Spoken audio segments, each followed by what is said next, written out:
Well, the U.S. national debt is expected to hit a record high as soon as this week, crossing a major threshold of $40 trillion. Our congressional correspondent, Lisa Desjardins, joins us now to explain why that milestone is a warning sign for many economists. Lisa, remind us what this all means and why it all matters. Right. The U.S. national debt is important to us because it helps drive the engine of our government, but it is also a cornerstone of the world economy.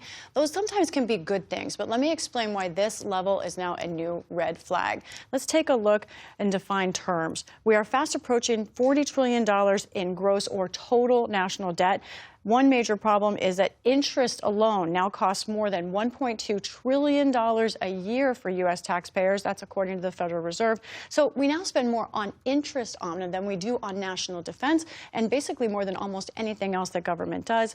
Rising debt also adds inflationary pressure to the economy. We spoke with Carolyn Bordeaux of the Concord Coalition, and she explained the concern if this red ink line keeps rising.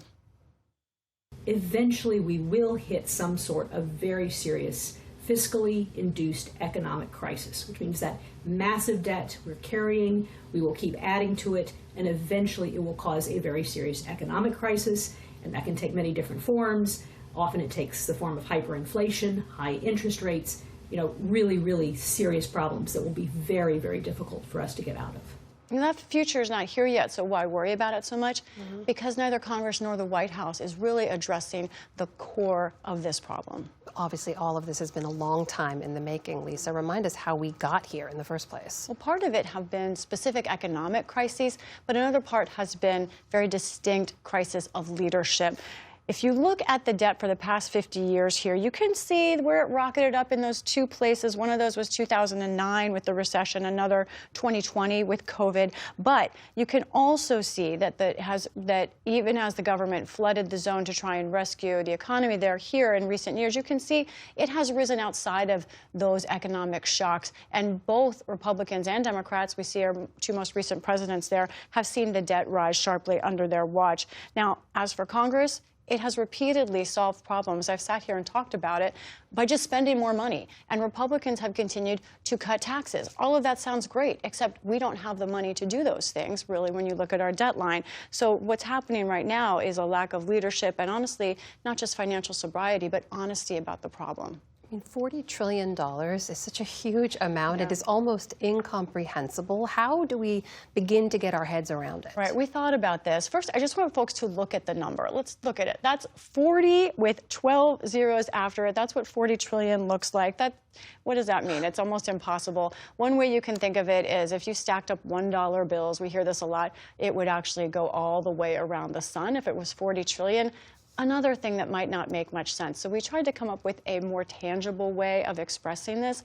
Let's talk about houses in America. Right now, the average single-family home costs about $400,000. And if you do the simple math here, 100 homes would be $40 million. But then let's zoom out to all of America. That's where you hit $40 trillion.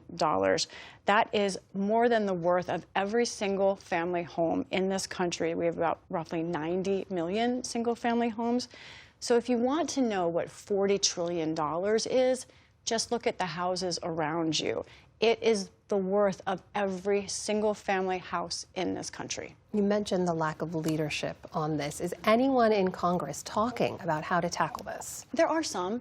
But by and large, they just talk about their own slice of it, and they're unwilling to compromise over the tough things that they need to do to get us here.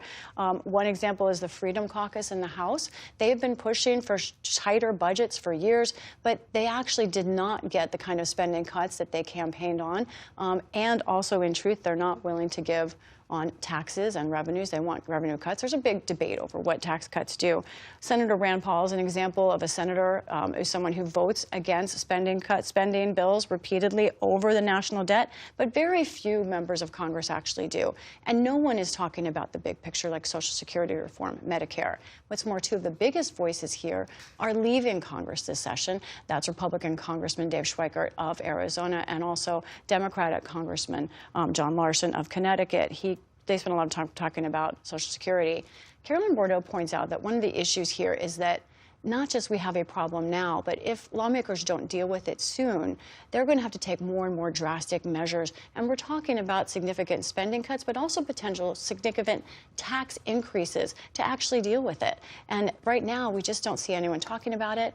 One more problem, we're at $40 trillion, but we're now just a few years away from $50 trillion in national debt as well. It's another staggering figure. Lisa Desjardins, thank you very much. You're welcome.